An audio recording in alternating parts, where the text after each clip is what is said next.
Мұңсыз мына дүниеге мұң таратып мұңлы күз, қобыз кеудем қоңыл тақсып тұрған ай, күліп тұрып шараяққа мұң толтырып, нұрлы қыз меніменен бөліп ішті, ақылымды тыңдамай, меніменен мұң шарапты бөліп ішті бейбақ қыз.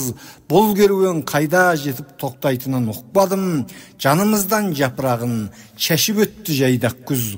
У болмаса жарар еді, мұң шарап деп жұтқаным, удан басқа не болушы еді, мұндай тәтті шырының.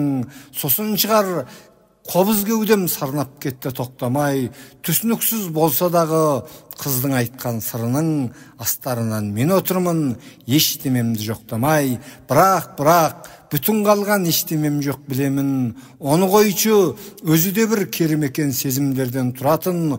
Осы қызбен осы күзден жараланды жүрегім. Оны қойчу, қыз бен күзге қашық шығар бір ақын.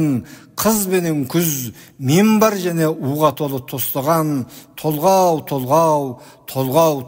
толғаныс. Япырай, тағдыр бізге айды неге қоспаған. Онда мың жыл тірі жүру қолдағыс.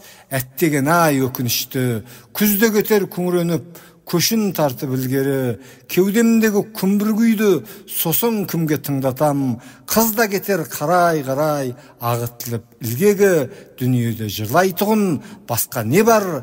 Дүниеде жырлайтұғын басқа не бар? Жырға тән.